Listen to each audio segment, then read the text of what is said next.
स्वागत है आपका उज़ैर की आवाज़ पर। आज हम बात करेंगे अमेरिका के एक बड़े और विवादित फैसले पर। राष्ट्रपति डोनाल्ड ट्रंप ने बर्थ राइट सिटीजनशिप एक्ट ख़त्म करने के लिए नया एग्जीक्यूटिव ऑर्डर साइन किया, लेकिन सिएटल की फेडरल कोर्ट ने इस पर रोक लगा दी। आखिर ये आदेश क्यों विवादित है और कोर्ट ने इसे असंवैधानिक क्यों कहा है?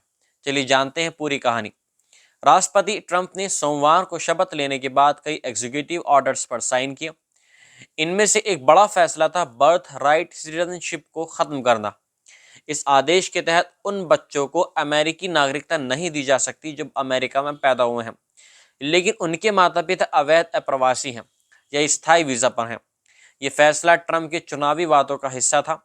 सिएटल की फेडरल कोर्ट के जज जॉन सी कैफनोर ने इस आदेश को असंवैधानिक बताते हुए कहा कि यह 14वें संशोधन का उल्लंघन करता है।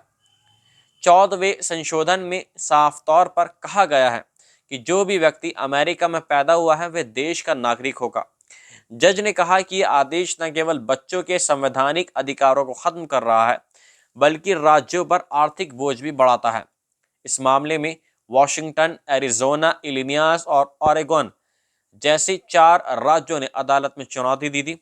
उनके वकील ने दलील दी कि यह आदेश संवैधानिक अधिकारों के खिलाफ है और सैकड़ों बच्चों को उनके अधिकारों से वंचित करेगा। ट्रंप प्रशासन ने इस फैसले को चुनौती देने की बात कही है। जस्टिस डिपार्टमेंट के वकील ने कहा कि यह आदेश 14वें संशोधन की सही व्याख्या करता है और इसे सुप्रीम कोर्ट तक ले जाया जाएगा। वहीं राष्ट्रपति ट्रंप ने कहा कि उनकी सरकार इस मामले में पूरी ताकत से कोर्ट में लड़ाई लड़ेगी।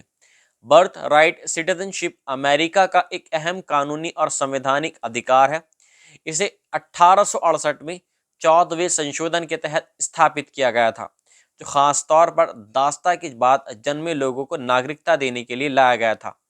ट्रंप के इस आदेश ने न केवल कानूनी बहस छोड़ दी है, बल्कि यह अप्रवासियों के बीच डर और अनिश्चितता भी पैदा कर रहा है। ये था ट्रंप के आदेश और उस पर कोर्ट के फैसले की पूरी कहानी।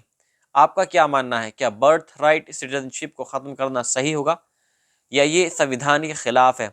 अपनी राय हमें कमेंट्स में ज़रूर बताएं। मिलता हूं मैं आपसे अगली वीडियो में। जय हिंद।